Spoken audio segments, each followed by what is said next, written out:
안녕하세요. 플롯건축사사무소의 김명재입니다. 제9회 건축사와 함께하는 우리 동네 좋은 집 찾기에서 수상을 하게 되어 영광입니다. 이 프로젝트는 방학동 도깨비시장 초입에 위치한 공영주차장 상부를 중축해서 지역 주민들을 위한 휴게 공간으로 조성한 프로젝트입니다. 그래서 건물의 이름 또한 도깨비마당이라는 이름을 갖게 되었습니다. 저희가 서울 실틈 찾기 공모전에서 수상을 하면서 이 작업을 시작하게 되었는데요. 전통시장 근처에 방치된 주차장 공간을 직접 발굴하고 이 공간 상부에 주민들의 쉼과 소통을 위한 공간을 제안하면서 프로젝트가 시작되었기 때문에 저희에게는 굉장히 큰 의미가 있는 프로젝트입니다. 기존에 산발적으로 중축되어 있던 2층의 컨테이너 유닛들을 철거하고 이곳에 건물을 아우르는 그리드 시스템을 제안하였습니다. 그리고 가운데 마당을 중심으로 확장과 분리가 가능한 3개의 방을 계획하여 주민들의 필요에 따라 유연하게 사용할 수 있는 지속 가능한 공간을 구축하였습니다. 기존 건물의 배면은 공원과 단절되어 있었는데 저희가 주차장 램프 지붕 경사를 이용해서 계단형 쉼터를 조성하는 것을 제안드렸었고, 그리고 이 제안을 통해서 도깨비 마당이 북측공원으로 자연스럽게 확장될 수 있도록 계획하였습니다. 마지막으로 작지만 순탄하지만은 않았던 프로젝트에 함께 해주신 서울시, 도봉구, 도도종합건설 그리고 우리 플롯건축사 사무소팀에게 감사드리며 이 프로젝트가 지역 주민들에게 지속적으로 사랑받는 공간이 되기를 기원합니다.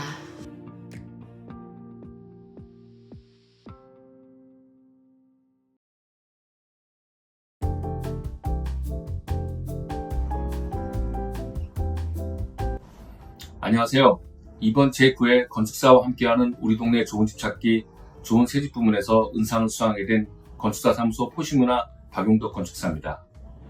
벌써 9회째 맞는 우리 동네 좋은 집 찾기 공모전인데요. 좋은 새집으로는 처음 출품하게 되어 이렇게 큰 상을 수상하게 되어 대단히 기쁘고 감사하게 생각하고 있습니다. 더군다나 한옥 건축으로서의 수상은 저에게는 정말로 의미가 있고 영광스러운 상이라 할 수 있겠습니다. 아주 작은 대지의 조그만 한옥주택이지만 수몰 벚굿, 작지만 좋은 건물로 본 프로젝트를 소개하고 싶었습니다. 특히 작은 대지의 한옥 건축으로서의 많은 이점을 본 작업으로서 다시금 생각하고 많은 분들과 함께 공유하고 싶었습니다. 아뢰현은 4인 가족이 함께 거주하기 위한 2층의 아담한 한옥 단독주택입니다. 건물의 윤곽이 나올 무렵 건축주께서 정말 아름답고 고운 집이다 하시면서 그에 걸맞는 당호를 직접 지었습니다. 상련문도 직접 쓰시고 현판도 손수 제작하여 한옥에 대한 남다른 애정을 쏟으셨습니다.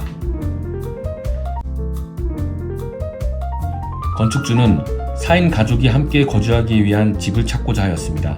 그리하여 종로의 작은 대지에 허름한 건물을 매입하였습니다. 매입 건물은 1층 양옥이었는데 건축주는 처음에 이 건물을 리모델링하고자 하였습니다.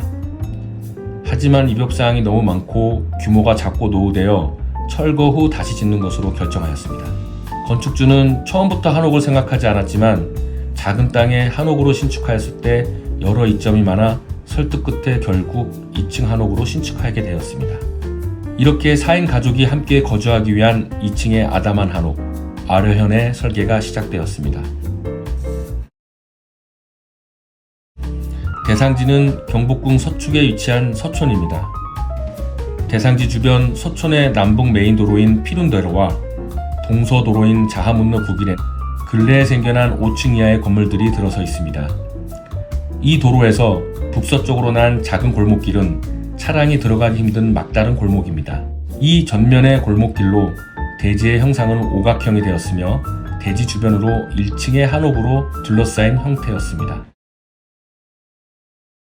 본 프로젝트는 협소한 대지에 4인 가족이 함께 거주하기 위한 2층의 한옥을 신축하면서도 전면의 옛 골목의 가로 경관을 해치지 않고 주변과 어떻게 조화롭게 건물의 파사드를 구성하느냐, 그것이 가장 큰 주안점이자 컨셉이었습니다. 계획은 전면도로와 접하는 부분은 옛 골목을 축으로 1층 규모의 일자형 문간체를 배치하여 주변 한옥들의 경관과 자연스럽게 연결될 수 있도록 하였습니다. 그리고 대상지 안쪽 5층 건물에 접하는 본체는 필름대로의 5층 건물의 축에 맞추고 2층 규모의 건물을 디귿자 형태로 배치하였습니다. 두 건물의 연결은 부정형 대지 특성을 활용하여 문간체와 본체를 분리하지 않고 대지 형상에 맞추어 트인 미음장 형태로 이어주어 자연스러운 중정 공간을 마련하였습니다. 결국 아래어는 1층의 문간체가 주변의 옛 골목과 어우러지며 2층 본체는 주변의 5층 건물에 마치 등에 기댄 것처럼 자연스럽게 어우러지는 것이 가장 큰 특징이라고 볼 수 있습니다. 이러한 조형적 특징으로 인하여 2층에서는 문간체 지붕 너머로 서촌 일대의 풍경이 시야에 들어와 고유의 정취를 느낄 수 있습니다. 그리고 가운데 중정을 통하여 조망뿐 아니라 채광과 통풍도 유리하게 되었습니다. 아래허는 중정을 중심으로 문간체와 본체가 이어집니다. 문간체는 대문칸을 중심으로 창고와 문간방 그리고 화장실이 있습니다. 본체는 문간체의 대문을 지나 현관을 통해 진입하고 층간 공간 분리를 통해 부부와 자녀를 위한 독립적인 공간을 확보하여 주었습니다. 부부의 침실에는 독립적으로 욕실과 드레스룸을 두었습니다. 대청과 주방은 중정 사이에 문만 열어놓으면 외부와 유기적으로 연결되어 외부 공간을 적극적으로 받아들일 수 있게 하였습니다. 주방 쪽마루에서 바라다보는 중정의 일부 벽은 전벽돌 마감을 사용하여 단조롭지 않은 외부 인명 구성을 한 것도 또 하나의 특징입니다. 계단을 통해 2층으로 올라오면 자녀가 이용하는 방과 가족이 함께하는 멀티룸이 계획되어 있습니다. 침실에는 누마르가 붙어서 별도로 활용할 수 있는 개방적인 공간을 구성하였고 거실에 있는 방은 4짝 안꽂이기 문을 설치하여 모두 개방하였을 때 하나의 큰 공간으로 활용이 가능하도록 하였습니다. 2층 거실 한편에 놓인 책장은 기능적이면서도 디자인벽으로서의 역할을 충분히 하고 있습니다. 여기서의 독수와 사색은 2층에서 바라다보는 서청 풍경과 함께 가장 만족스러운 공간이라 건축주는 생각합니다. 이처럼 아래현은 주변의 현대도시와 한옥 밀집구역의 모습이 혼합되어 있습니다. 이 특별한 지역 속에서 아래현은 작은 골목길의 경관을 해치지 않고 주변과 조화를 이루어 당호에 걸맞는 아담하고 고운 한옥으로서 우아한 모습을 잘 보여주고 있습니다. 끝으로 설계에서부터 사용 승인까지 함께 애써준 우리 호신문화 신부들, 그리고 어려운 설계를 잘 시공해주신 놀부 한옥 관계자분들, 특히 한옥으로 신축할 수 있게 설득해주시고 프로젝트 전반에 걸쳐서 코디네이터를 자처하신 황승민 선생님께 깊은 감사의 말씀을 전합니다. 그리고 무엇보다도 한옥으로 사랑해주신 건축주 가족분들과 함께 이 기쁨을 나누고 싶습니다. 감사합니다.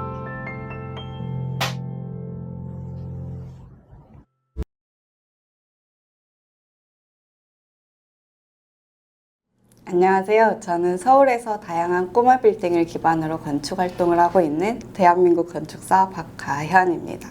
현재는 워크포인트 건축사 사무소의 대표로 있습니다. 작은 집에 대한 가치를 재인식시키고자 하는 공모전의 취지에 함께하고자 돌맨이라는 프로젝트로 공모하게 되었습니다. 돌맨이라는 프로젝트는 합정동 흰마르트 상권 중심에 2개의 도로가 만나는 코너에 자리한 빌딩인데요. 전면에는 3m 건축선, 후면에는 정북 1조 사선이 적용되는 까다로운 대지 조건을 가지고 있어 설계할 때 다양한 조건을 고려했던 기억이 있는 프로젝트였어요. 첫 설계작인 돌맨이 이렇게 제9회 우리 동네의 좋은 집 찾기 공모전 좋은 새집 부문에서 입선하게 되어 매우 기쁩니다. 돌맨은 고대의 거석을 뜻하는 고인돌에서 영감을 받았습니다.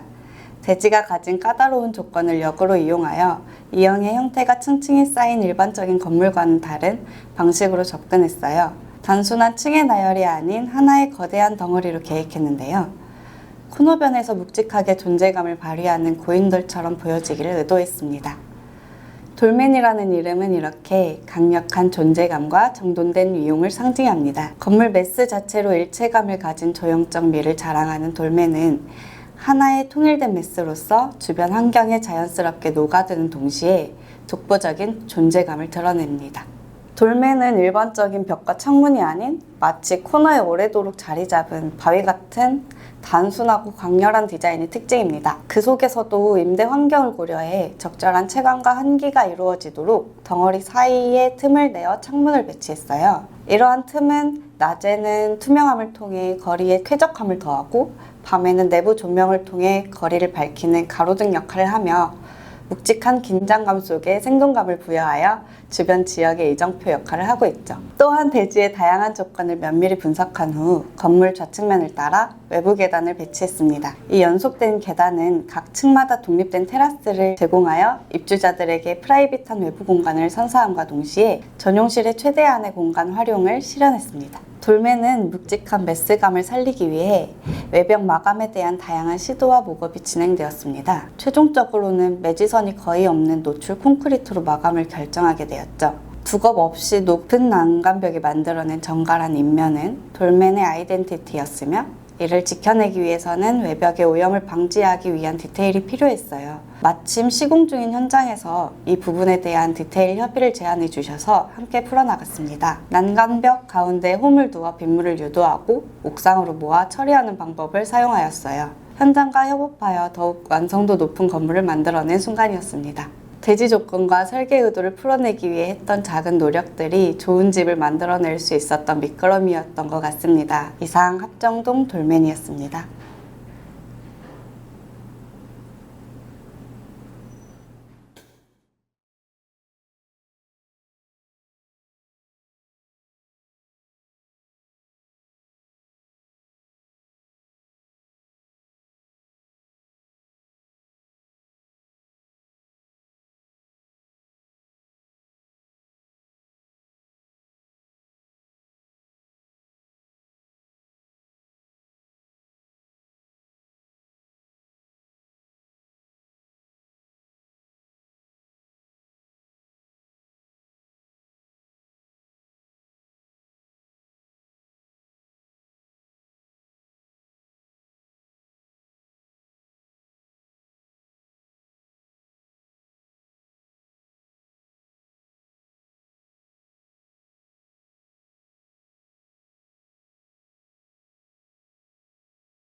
안녕하세요. 요합건축가 사무소입니다. 요합건축은 정상경, 김도란, 류인근 이렇게 3명이 함께 작업하고 있는 사무실이고요. 2013년도부터 해가지고 올해로 11주년을 맞이했습니다. 저희는 일상에서 발견한 지속가능한 즐거움을 건축 작업에 투영하는 작업을 하고 있습니다. 벽돌 책장이 위치한 대지는 방위역과 올림픽공원 사이에 있는 준주거지역이며 식당과 카페, 유흥업소와 학원이 혼재하는 정돈되지 않은 지역입니다. 이곳에서는 너나 할 것 없이 옆 건물보다 존재감을 드러내려 노력하고 어지럽게 건물을 뒤덮은 간판은 건물의 인면을 대신하여 복잡한 거리의 풍경을 채워나갑니다. 먹자 골목이자 학원가이기도 한 이 지역의 초입, 코너 땅에 벽돌 책장은 위치합니다.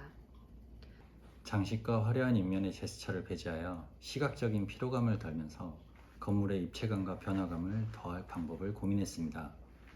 전층에 동일한 재료를 사용하되 인면에는 균등하게 접어진 패턴을 두었습니다. 인면의 패턴은 동일하게 반복되지만 시간에 따라, 날씨에 따라, 태양의 고도에 따라 들이오는 그림자가 변하면서 인면에 풍부함을 더하게 됩니다. 패턴이 더해져서 잘게 나누어진 건물의 인면은 건축물의 스케일을 실제보다 작게 느끼게 만듭니다. 번잡한 거리 속에 쉼표가 될 수 있도록 필요하지 않는 요소들을 하나씩 덜어내는 방법을 취했습니다. 평면은 가장 합리적이고 기능적으로 계획하여 가장 단순한 형태로 저층부부터 최상층까지 변화 없이 동일한 어휘를 적용했습니다.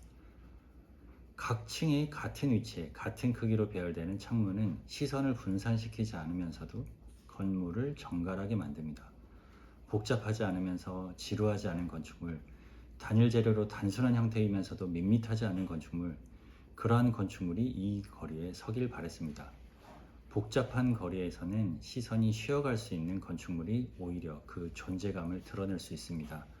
간판이 꼭 건물을 채우지 않더라도 건축물의 존재감 자체가 곧 입주한 학원의 존재감이 되어줄 것입니다. 건축물 하나가 거리의 풍경을 모두 바꿀 수는 없습니다. 하지만 새로 들어서는 건축물이 어떤 모습으로 들어서면 좋을지 그 고민의 방향을 제안할 수는 있을 것입니다. 노후화된 방이동의 골목은 건물이 하나씩 순차적으로 리모델링 되거나 신축되어야 하는 시기에 직면해 있습니다. 이 거리는 어떤 모습으로 변해갈까요? 신도시에서는 간판이 최우선시되고 수익성과 면적에 기반하여 상가 건물들이 지어집니다. 건물을 신축할 때 생각보다 주변 건물의 영향을 많이 받게 됩니다. 누구든 큰 자본을 들여 건물을 지을 때 옆 건물보다 더 멋지게, 더 잘 나가게 짓고 싶을 것입니다. 하지만 그동안 우리가 살아갈 도시는 어떤 모습으로 변해갈까요? 앞으로도 계속 변해나갈 이 복잡한 거리에서 하나의 이정표 같은 역할을 하면서 거리에 들어설 건물들이 조금이라도 주변을 존중할 수 있도록 작은 역할을 해내기를 바랍니다. 안녕하세요. 라이프 건축입니다. 여기는 부암동입니다. 서울 사소문 중 유일하게 현존하는 창의문이 있고 작은 가게, 재미있는 산책길이 있습니다.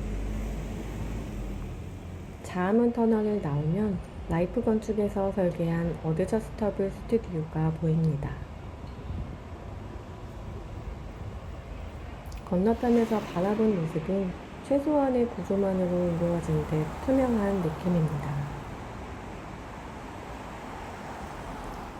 곡선의 아치 형태를 따라 구조적인 힘의 흐름을 엿볼 수 있고 힘이 필요 없는 부분은 출입구가 되었습니다. 빛의 방향에 따라 다양한 곡선을 그리며 내부의 즐거움을 더합니다.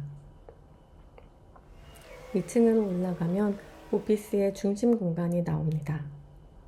오랫동안 부암동에 살았던 저희는 공간이 동네를 담기를 바랬습니다. 부암동에서는 길에서 흔하게 겪는 올려다보고 내려다보고 인사하는 정겨운 일상이 이곳에서도 일어나길 바랬습니다. 각각의 공간이 수평적으로 근접하지만 수직적으로 분리하여 하나의 공간처럼 연결됨과 동시에 영역을 구분해 주었습니다. 구분된 영역은 좌우로 반복되는 진행 방향을 따라 하나의 연속된 공간으로도 느껴지게 되고 이에 따라 이용자는 층의 높이보다 공간의 방향으로 자신의 위치가 어디인지 인식하게 됩니다. 6.6m의 최소한의 층고를 가지게 되면서 건축물의 전체적인 높이를 낮추고 오르내리기 편하게 되었습니다.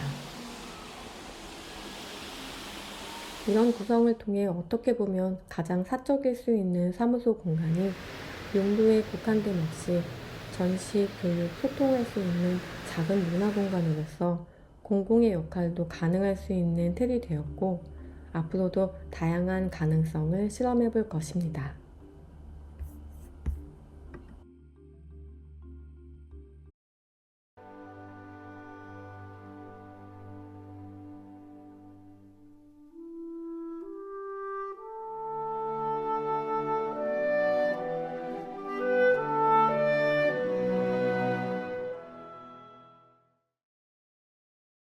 안녕하세요. 2024 서울 건축 산책 좋은 예측 부분에 블레어 가든이라는 건물로 입선을 받게 된 건축사 사무소 무대의 강미란 소장입니다. 저희 건물은 1983년 사용 승인을 받은 오래된 그 건물인데 일반적으로 저희가 흔히 볼 수 있는 지하 1층, 지상 3층 규모의 상가주택이었고요. 원래 타일 마감이었는데 이제 중간에 화강적으로 좀 보수를 좀 하셨더라고요. 그 건물 상부에 저희가 2계층 중축 행위가 같이 들어가서 건물 규모는 좀 커졌고요. 리모델링이라는 것 자체가 이제 어떻게 보면 예전 것과 이제 새로운 것이 덧붙여지면서 좀 흥미로운 작업을 할 수 있는 프로젝트인데 그런 방향을 가지고 저희가 초기에는 그런 안으로 제안을 많이 드렸던 것 같아요.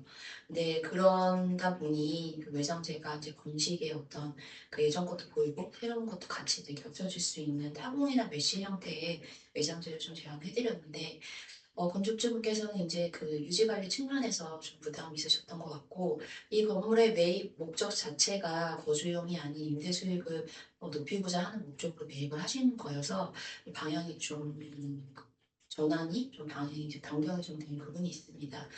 그렇기 때문에 건축주분이 이제 가장 요청하셨던 부분은 이 건물 자체가 굉장히 좀 이렇게 이 거리에서 인상이 강한 건물이 됐으면 좋겠다. 눈에 띄는 건물이 됐으면 좋겠다라는 것이 가장 첫 번째 요구 조건이어서 그런 것과 같이 이제 맞물리면서 건물의 전체적인 방향성이 새로운 옷을 입히다라는 것으로 됐고 색상이나 재료 같은 것들을 좀 단순화시키고 그리고 외장재 재료 자체가 좀 거친 텍스트를 표현할 수 있는 것을 써서 이 전체적인 볼륨이나 이런 것들, 메스의 형태가 좀 더 좀 도드라질 수 있게 어떤 특징을 좀 가질 수 있게 저희가 좀 계획을 했습니다. 이 보면 건물이 이제 여기는 좁은 도로 이제 이쪽은 큰 도로 코너에 면해 있기 때문에 코너 부분을 조금 더 강조를 했고 그리고 이제 창문도 저층은 이제 네모 아치 상부로 갈수록 좁고 긴 창을 배치해서 이 거리를 걸을 때 조금은 뭐 리드감을 조금 느껴지거나 아니면은 좀 색다른 즐거움을 좀 줄 수 있는 그런 건물이 되기를 기대했습니다. 외부는 이제 굉장히 저희가 거칠고 이렇게 좀 진한 톤으로 마감을 했지만 내부는 또 상대적으로 밝은 톤을 좀 적용을 해서 그리고 지하가 원래는 이제 그 채광이 좀 어려웠는데 뒷부분에 선큼도 만들어서 채광이나 환기 부분에 대한 것도 저희가 좀 고려를 했습니다. 그 색깔 자체는 이제 건축주분이 이제 어느날 블레어 가든이라는 이름을 좀 지어오셨는데 그 이유가 저희 인근에 이제 경부고속도로까지 가기 전에 이제 경부 간선도로 상부를 공원화하는 것이 좀 발표가 되면서 잘하면 거기서 건물이 이제 보일 수도 있겠다. 그래서 약간 연계성을 갖는 이름을 좀 가졌으면 좋겠다라고 해주셨고 이제 그런 부분 때문에 이제 조금 이제 저희가 녹색 이런 톤을 좀 적용을 했고요.